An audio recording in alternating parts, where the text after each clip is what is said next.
Hello दोस्तों, कैसे हैं आप लोग। स्वागत है आपका अपने यूट्यूब चैनल में। हम लोग फ्रैक्शन पढ़ रहे हैं दोस्तों। अभी तक हम लोगों ने 25 क्वेश्चन तक किया है शकीर अहमद बुक से। तो फ्रैक्शन में हम लोगों ने कुछ क्वेश्चंस किए हैं। आगे हम लोग क्वेश्चंस करने वाले हैं 25 के बाद। यानी आज हम लोग जो क्वेश्चन करेंगे दोस्तों, वो क्वेश्चन नंबर 26 के आगे होगा। यानी आज हम लोग 26 नंबर क्वेश्चन के आगे करने वाले हैं दोस्तों। तो बिना समय बर्बाद किए हम लोग शुरू करते हैं क्वेश्चन नंबर 26 का सॉल्यूशन दोस्तों। तो 26 नंबर क्वेश्चन में क्या कहता है दोस्तों, पिछले वीडियो में हमने 25 किया था जो इसी तरीके का क्वेश्चन था। तो 26 नंबर क्वेश्चन का जो है वो समझिएगा आप। कहता है किसी भिन्न के अंश में 33.5% की वृद्धि करें। देखिए 33.1/3% का मतलब क्या होता है, पहले ये समझिए। इसका मतलब होता है 33 या 99 और एक 100/3। तो 100/3 और परसेंटेज का नीचे 100 आएगा तो ये हो जाएगा 1/3। अब इसमें इतना की वृद्धि हुई है, तो जब ये वृद्धि होता है दोस्तों तो ऊपर से इसको नीचे में जोड़ दीजिए, 3 1 4। यानी अगर किसी संख्या में आप 33.1/3% की वृद्धि करोगे तो वो 4/3 गुना हो जाएगा अपने आप का। और दूसरा है 66.2/3%। इसको गुणा करिएगा तो 198 और 200/3 और इसका मतलब 100 नीचे आएगा। यानी ये कितना हो जाएगा दोस्तों, 2/3। लेकिन यहाँ क्या दिखाया गया है, कमी दिखाया गया। तो कमी में क्या है, इसको इससे घटा कर लिख दो। यानी 3 में से 2 गया 1/3। अगर इसको घटाते हो तो ये 1/3 गुना हो जाता है। अगर किसी संख्या में 33.1/3% की वृद्धि करनी हो तो उस संख्या को 4/3 से गुना कर दो, और इतना प्रतिशत की कमी करनी हो तो 1/3 से गुना कर दो। अगर ये भी वृद्धि रहता तो इसमें इसको जोड़ देते, यानी 3 to 5 यानी 1/3 हो जाता। अब मान लीजिए हमारा फ्रैक्शन x था, तो x में 33.1/3% की वृद्धि मतलब 4/3। और दूसरा हमारा फ्रैक्शन y था, यानी हमने जिस भिन्न को जिस भिन्न की हम चर्चा कर रहे हैं वो भिन्न जो हमारा होगा दोस्तों, उस भिन्न को हम x/y मान लिया है। क्या भिन्न मान लिया है हमने, उस भिन्न को x/y मान लिया है, ठीक ना। तो पहले अंश में हमारा 33.1/3% और हर में हमारा इतना, हर का मतलब इतना यानी 1/3। तो 1/3 का मतलब क्या लिखेंगे, y गुने 1/3। जब इतना वृद्धि करते तो वो 12/5 भिन्न हो जाता है। तो भिन्न क्या हो जाता है, 12/5। यानी एक कितने बराबर हो जाता है, 12/5 के बराबर हो जाता है। देखिए यहाँ से 3 से 3 कट जाएगा, ये 4 तिया 12 हो जाएगा। तो हमारा जो भिन्न आएगा x/y वो हो जाएगा 3/5, यानी 3/5 हमारा भिन्न हो जाएगा दोस्तों। यानी हमारा आंसर 3/5 हो जाएगा।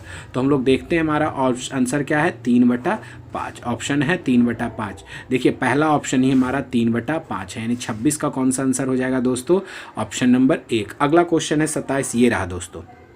क्वेश्चन नंबर 27 का आता है दोस्तों किसी भिन्न के। तो फिर हम लोग फ्रैक्शन क्या मान लेते हैं, हमारा भिन्न क्वेश्चन नंबर 27 हम लोग भिन्न क्या मान लेंगे दोस्तों, भिन्न अपना x/y ही रहेगा।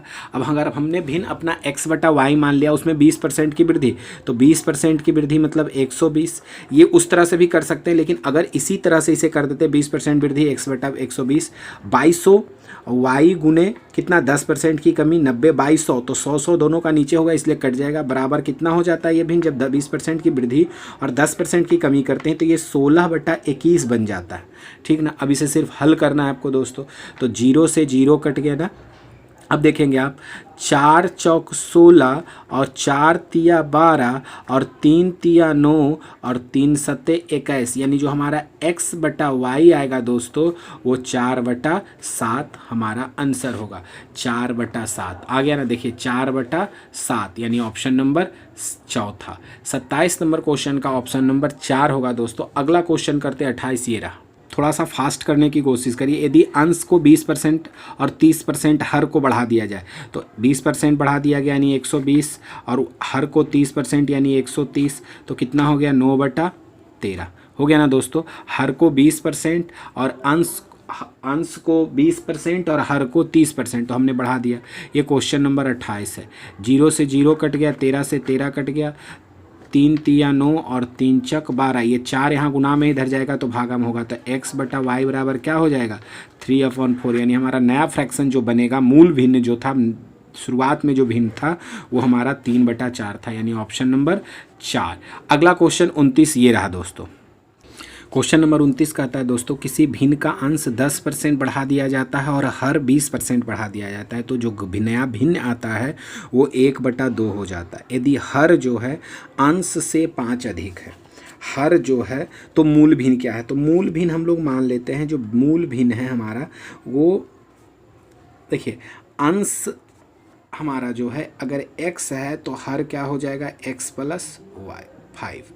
क्यों मान लिया ऐसा, सॉरी अंश x है तो ये हो जाएगा x + y। अब इस x + y को आप 5y ही मान लिया जाए तो कोई दिक्कत नहीं है, ठीक ना, इसे छोड़ देते हैं। अंश हमारा x है, इससे 5 ज़्यादा है, चूँकि हर अंश से 5 अधिक है, तो ये मूल भिन्न हो गया। अब इसको 10% बढ़ा लो आप तो 110, इसको 20% बढ़ा लो 120, तो बन कर जाता है 1/2। 0 से 0 कट गया तो x/5। इसको आप कुछ नहीं करो, आप इसे y भी मान सकते थे। ये 12 उधर चला जाएगा और ये 2 × 11 हो जाएगा, तो 2 × 6 = 12, यानी 6/11 हमारा आंसर होगा, जो ऑप्शन नंबर 3 में। अब देखिए ये दोनों के बीच का 5 का डिफरेंस है, ये 5 ज़्यादा है कि नहीं हमारे अंश से, तो यहाँ पर भी तो दिख रहा है 5 ज़्यादा। अगर इसको x/y भी मानते तो कोई इफेक्ट नहीं पड़ता, या आप ऑप्शन से भी इसे हल कर सकते थे, जैसे आप चाहो वैसे हल कर सकते थे। अगला क्वेश्चन लेते हैं, क्वेश्चन नंबर 30, ये रहा। क्वेश्चन नंबर 30 कहता है दोस्तों, एक भिन्न ऐसा है कि उसका हर अंश से 2 अधिक है। यदि अंश में 1 घटा दिया जाए और हर में 1 बढ़ा दे तो जो नया भिन्न बनेगा दोस्तों वो हाफ 1/2 हो जाएगा। देखिए इसे ज़्यादा लेंदी करने की ज़रूरत नहीं, एकदम सिंपल मेथड से आप बनाएं ऑप्शन से। तो पहले तो हमें ये देखना होगा कि हर अंश से 2 अधिक है, तो हमारा अंश ऊपर वाला होता है और हर नीचे वाला होता है। ये 3 है, ये 2 5 है, ये 2 ज़्यादा है, 7 2 9 ये भी 2 ज़्यादा है, 5 2 7 ये भी 2 ज़्यादा है, 11 2 13 ये भी 2 ज़्यादा है। यानी पहला जो स्टेटमेंट है दोस्तों वो हर ऑप्शन के लिए फुलफिल कर रहा है, हर ऑप्शन को फुलफिल कर रहा है। हमारा हर ऑप्शन पहले स्टेटमेंट के आधार पर सही है। दूसरा स्टेटमेंट जो हमारा है कि अंश में 1 घटा दे, तो पहला है अंश में 1 घटा दे, तो दूसरा स्टेटमेंट में हम लोग उसे देखते हैं। कहता है यदि अंश में 1 घटा दिया जाए, तो हमारा पहला जो ऑप्शन है उसे अंश में 1 घटा दिया जाए, 3 को 2 बना देते हैं, और हर में 1 बढ़ा दिया है तो 5 को 6 कर देते हैं। तो ये अगर इसको हल करेंगे तो कितना आ जाएगा दोस्तों 1/3, और जबकि कहता है कितना होना चाहिए 1/2, तो हमारा पहला ऑप्शन नहीं होगा। ऑप्शन नंबर दूसरा क्या कहता है, अगर इसमें 1 घटा दे तो 7 में 1 गया 6, 7 में 1 गया 6 और 9 में 1 गया 10, ये भी कट के 1/2 तो नहीं आने वाला है। तीसरा ऑप्शन हमारा क्या है दोस्तों, 5 में 1 गया 4 और 7 में 1 गया 8, 4 दूनी 8, यानी हमारा क्या आ गया ऑप्शन 1/2 हमारा आंसर आ गया। ये कहता है कि बढ़ जाए तो भिन्न 1/2 होता है, यानी ऑप्शन नंबर 3 हो जाएगा 5/7। अगला क्वेश्चन है 31 नंबर, वो ये रहा। क्वेश्चन कहता है दोस्तों कि यदि भिन्न का हर इसके अंश से 4 अधिक है, तो भिन्न का देखिए ये 4 ऑप्शन है, भिन्न का जो अंश से 4 अधिक है तो ये 3 और 4 7, 1 और 4 5, हमारा ये आंसर नहीं होगा। 4 और 4 8 ये भी नहीं होगा, 3 और 4 ये भी नहीं होगा, तो हमारा एक ही आंसर आ रहा है निकल करके सामने, देखिए 3/7। इसमें जो और कंडीशन है, यदि अंश में 7 जोड़ दो, तो अगर इसमें आप 7 जोड़ते हो तो ये कितना बनता है, अगर इसमें 7 जोड़ेंगे तो ये 7 और 3 10 बनेगा, और तो भिन्न से 1 अधिक हो जाता है, ये 10/7 हो जाता है। यदि अंश में 7 जोड़ दिया जाए तो भिन्न से 1 अधिक हो जाएगा, यानी 10/7 हो गया। जो हमारा ओरिजिनल भिन्न था 3/7, उससे ये 1 ज़्यादा है, अगर 1 इसमें जोड़ेंगे तो आ जाएगा 7 × 7 3 10, 10/7 आ रहा है, यानी हमारा ऑप्शन नंबर 1 आंसर होगा दोस्तों। अगला क्वेश्चन 32 नंबर, ये रहा।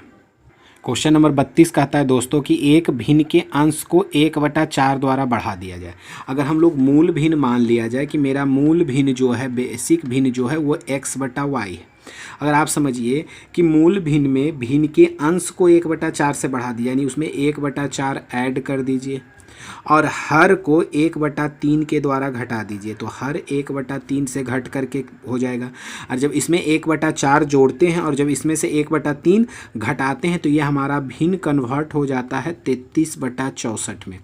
अब आप एक सीधा सा मान लो, इसको इक्वेशन क्रॉस मल्टीप्लाई करके सारा कुछ करोगे, लेकिन आपके पास जो इक्वेशन आएगा वो एक इक्वेशन आएगा ना दोस्तों, और एक इक्वेशन से हम x और y का एग्जैक्ट मान इससे हम लोग ज्ञात नहीं कर सकते, क्योंकि आप इसे क्रॉस मल्टीप्लाई करोगे तो ये इक्वेशन x + y या समथिंग इस तरह से आएगा। और x + y बराबर अगर कुछ आता भी है देन हम एक इक्वेशन से दो वेरिएबल को फाइंड नहीं कर सकते हैं, मतलब कि 32 का आंसर हो जाएगा ज्ञात नहीं किया जा सकता है, मतलब इनमें से कोई नहीं हमारा आंसर होगा, यानी ऑप्शन नंबर 5 हो जाएगा दोस्तों। क्वेश्चन नंबर 33 ये रहा। क्वेश्चन नंबर 33 कहता है दोस्तों, किसी भिन्न के अंश और हर का योग 11 है, यानी अंश और हर को जोड़ते हैं तो हमें 11 मिलता है। ध्यान दीजिएगा, 6 5 11, 6 5 11, 8 3 11 और 8 3 11, यानी हमारा ये चारों जो ऑप्शन है वो पहले स्टेटमेंट से सही है। लेकिन कहता क्या है, यदि भिन्न के अंश में एक जोड़ दिया जाए तो 5 है पहला हमारा ऑप्शन, इसके अंश में एक जोड़ दिया जाए तो ये 5 1 6 बनेगा, और हर में 2 घटा दिया तो 6 में 2 गया 4 बनेगा। अगर इसे आप काटते हैं तो 2 3 6 और 2 दूनी 4, यानी 3/2 बन रहा है, जो कि 2/3 नहीं है। दूसरा ऑप्शन जस्ट इसका का उल्टा है तो उल्टा वाला में हो जाएगा 6/5। अब इसमें क्या करना है, अंश में एक जोड़ दीजिए, तो अंश में एक जोड़ देंगे हम लोग दोस्तों, तो अंश में एक जुटेगा तो कितना होगा, 6 1 7, और हर में एक घटेगा तो कितना होगा, सॉरी हर में 2 घटा दीजिए, 5 में से 2 गया 3, तो ये 7/3 हो गया दोस्तों। चौथा ऑप्शन हमारा क्या है, तीसरा ऑप्शन है 3/8। क्वेश्चन क्या कहता है, इसके अंश में एक जोड़ दीजिए, तो अंश में एक जोड़िएगा तो ये 4 होगा, और हर से 2 घटा देना है तो 8 में से 2 गया 6, यानी बनेगा कितना, 2 दूनी 4 और 2 तिया 6, यानी ये 2/3 बन रहा है दोस्तों। कितना बन रहा है, 2/3 हमारा ये बन रहा है, यानी हमारा ये भी कह रहा है कि 2/3 बनना चाहिए, तो हमारा ऑप्शन नंबर 3 यानी 3/8 होगा दोस्तों। अगला क्वेश्चन ये रहा दोस्तों है दोस्तों, 34 नंबर क्वेश्चन कर रहा है, किसी भिन्न के अंश में 4 जोड़ने पर, तो पहले तो हम लोग भिन्न को मान लेते हैं x/y, यानी x/y हमारा भिन्न है। इसमें 2 स्टेटमेंट है, हम लोग ऑप्शन से इसे बनाएंगे, इसलिए हम लोग स्टेटमेंट यहाँ लिख रहे हैं, ऑप्शन ऊपर है तो थोड़ा सा दिक्कत है, तो हम लोग अब स्टेटमेंट जो कह रहा है उस स्टेटमेंट के आधार पर एक इक्वेशन तैयार कर लेते हैं। स्टेटमेंट कहता है कि भिन्न के अंश में, तो हमारा अंश x है, अगर इसमें हम लोग 4 जोड़ दे रहे हैं और हर में कोई चेंजिंग नहीं करते तो हमारे पास जो फ्रैक्शन आता है वो 3/4 आ जाता है, ठीक ना। दूसरा स्टेटमेंट इसी में कहता है कि अगर हम हर को जैसे वैसे रहने देते हैं, अंश को जैसे वैसे रहने देते हैं, हर में अगर 3 जोड़ देते हैं तो हमारा इक्वेशन 1/3 हो जाता है। तो भिन्न क्या है, अब देखते हैं ऑप्शन क्या है, उस पर बनाते हैं। ये 4 ऑप्शन है दोस्तों, और उस 4 ऑप्शन के आधार पर हम इसमें मान रखेंगे। तो पहला ऑप्शन है 4/9, तो हम पहले ऑप्शन में 4/9 में अगर यहाँ x का मान 4 रखेंगे ना, हमको 4 के साथ कुछ करना है, 4 और 4 4 और 4 8, और y को कुछ नहीं करना है यानी 9। अगर इसे हम लोग काटेंगे तो कभी 3/4 प्राप्त कर पाएंगे नहीं, तो ये हमारा गलत हो गया। दूसरा ऑप्शन है 3/20, अगर 3 में हम 4 जोड़ते हैं तो 3 और 4 7, और 7/20 कभी 3/4 होगा नहीं। तीसरा ऑप्शन है 7 में अगर हम 4 जोड़ते हैं तो 11, 11/24, अगर इसे काटने की भी कोशिश करते हैं तो कभी मिल पाएगा हमको 3/4 नहीं। अगला है 5/12, तो 5 में 4 जोड़ेंगे तो 5 और 4 9, और नीचे है 12। अब इसे काट दीजिए, 3 तिया 9, 3 छक 12, यानी हमारा पहला स्टेटमेंट इस पे सही हो गया। अब दूसरा क्या है कि अगर 5 को जैसे वैसे ही रहने दे और 12 में क्या करे, 3 जोड़ दे, तो 12 3 15, और इसे काटिए तो 1/3 मिल गया ना, यानी हमारा ऑप्शन नंबर क्या हो जाएगा दोस्तों, 4।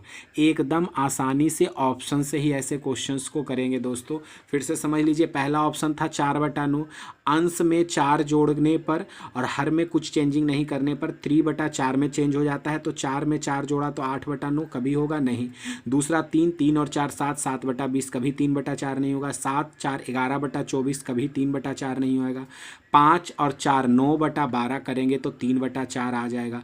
दूसरा स्टेटमेंट था कि हर में अब 3 जोड़ दीजिए, तो 5 जैसे था वैसे रहने दिए, 12 3 15, 5/3 1/3 आ गया दोस्तों।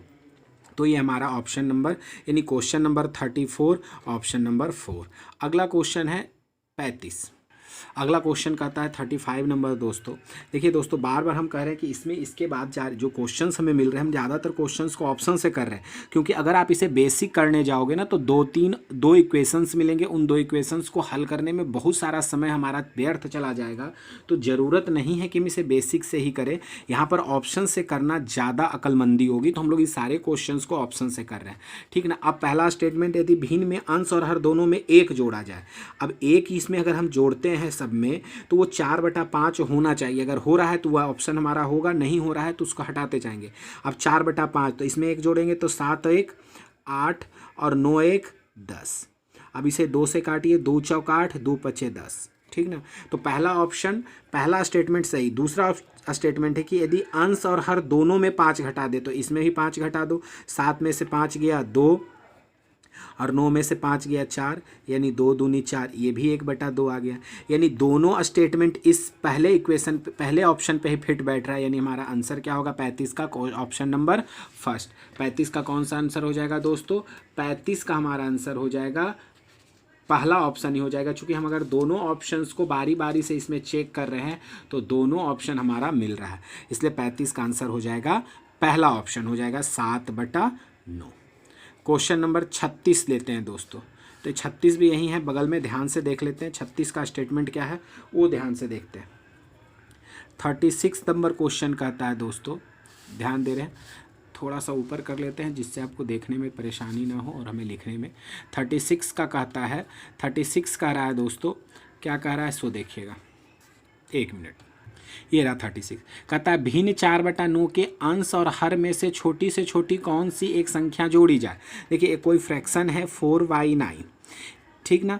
इसमें से कौन सी छोटी से छोटी संख्या हम इसमें ऐड कर दें, यानी दोनों में हम कौन सी छोटी संख्या ऐड कर दें कि ये 7/13 बन जाए दोस्तों।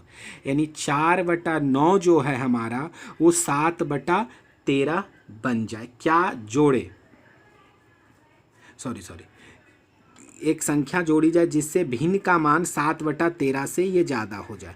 यानी 4/9 के अंश और हर में से छोटी कौन सी एक संख्या जोड़ी जाए जिससे भिन्न का मान 7/13 से अधिक हो जाए। यानी ये जो आए हमारा वैल्यू वो 7/13 से ज़्यादा हो जाए दोस्तों, 7/13 से क्या हो जाए, ज़्यादा हो जाए। तो अगर हमारे पास ऑप्शन है तो हम ऑप्शन को भी फॉलो कर सकते हैं और ऑप्शन से ही बनाने की कोशिश करेंगे। 4 पहले जोड़ते हैं तो 4 और 4 8 और दूसरा क्या होगा, नीचे भी 9 4 13, ये 8/13 और ये 7/13। अब ग्रेटर देन कौन होगा दोस्तों, हमने बताया था आपको, अगर याद रखें कि अगर दोनों नीचे सेम हो, अगर दोनों नीचे सेम हो तो ऊपर जिसका मान बड़ा होगा वो फ्रैक्शन बड़ा होगा और जिसका छोटा होगा वो छोटा, यानी ये सही हो गया। यानी 36 का हमारा ऑप्शन नंबर क्या हो जाएगा, 1 हो जाएगा। हो जाएगा ना दोस्तों, हो जाएगा ना ऑप्शन 1। आपको तो लग रहा होगा यही आंसर हो जाएगा, लेकिन दोस्तों इसीलिए हमने बोला था आपको पहले ऑप्शन चेक किया है। तो यहाँ पर आपको थोड़ा सा एक कंसेप्ट हम देने की कोशिश करेंगे। यहाँ पूछा जा रहा है 4/9 के अंश और हर में से छोटी कौन सी संख्या जोड़ी जाए। आपका 4 ऑप्शन आ रहा है, लेकिन इन तीनों में से ये क्या, ये तीनों ऑप्शन को आपने ट्राई किया, ये तीनों पे आंसर फुलफिल नहीं कर रहा है। तो याद रखेंगे ये गलती आप कभी भी नहीं करेंगे एग्जाम में, इसलिए हमने डायरेक्ट लेकर के बनाया। आपको जो सबसे पहला काम करना होगा ऐसे प्रश्नों पर कि क्वेश्चन में जब छोटी से छोटी संख्या दी जाए तो सबसे पहले आपको शुरुआत करना होगा छोटी संख्या से, यानी 1 से। तो 4 और 1 5 और 9 और 1 10, यानी ये आ जाएगा 5/10 और ये है 7/13। अब 5/10 बड़ा है या 7/13, इसके लिए तो आपको पता है 2-3 मेथड, क्रॉस मल्टीप्लिकेशन, 10 7 70 और 13 5 65, यानी ये छोटा हो रहा है, यानी ये ऑप्शन हमारा गलत हो जाएगा दोस्तों। अब इससे थोड़ा सा बड़ा है 2, तो हम 2 को लेंगे, 4 और 2 6, 9 2 11। अब यहाँ क्या है 7/13 से बड़ा, और 13 6 78 और 11 7 77। अब यहाँ से देखिए इससे ये बड़ा हो गया ना, और सबसे छोटी है, क्योंकि एक सबसे छोटा था, एक हमारा फुलफिल नहीं किया, उससे छोटा तो जो अब इन तीनों में सबसे छोटा है, यानी हमारा आंसर, ये भी आंसर है सही, बट यहाँ सबसे छोटा 4 है नहीं, इसलिए हम सबसे छोटा जब 4 नहीं है तो हम 4 को हमारा आंसर नहीं बना सकते हैं दोस्तों। तो हम कौन सा आंसर लेंगे, आंसर लेंगे ऑप्शन नंबर 3 यानी आंसर हो जाएगा हमारा 2। 2 सबसे छोटी संख्या है जिसे रखने पर वो 7/13 से ज़्यादा हो रहा है। 6/11 आया ना, और 7/13 क्रॉस मल्टीप्लिकेशन मेथड बताए थे, 13 छक 78 और 11 सत 77, तो 77 से बड़ा है 78, तो ये हो जाएगा 78 बड़ा, यानी ऑप्शन नंबर तीसरा। आपको अगर ये हमारा वीडियो, हमारा ये सीरीज फ्रैक्शन का अच्छा लग रहा है दोस्तों, तो हमारे साथ जुड़े रहें। पूरे सीरीज को, पूरे फ्रैक्शंस को ख़त्म करके फिर एक नए चैप्टर के साथ शुरुआत करेंगे और बेसिक्स से बेसिक्स लेवल आपको बताएंगे जो आप समझे एकदम। अगर आप कभी मैथ नहीं भी पढ़े हैं तो आप इस चैनल के साथ जुड़े रहें। आपके हर एक पॉइंट को, हर एक छोटी से छोटी चीज़ को हम इस लेवल तक बना देंगे कि आपसे एग्ज़ाम में कोई क्वेश्चन ना छूटे। तब तक के लिए धन्यवाद दोस्तों।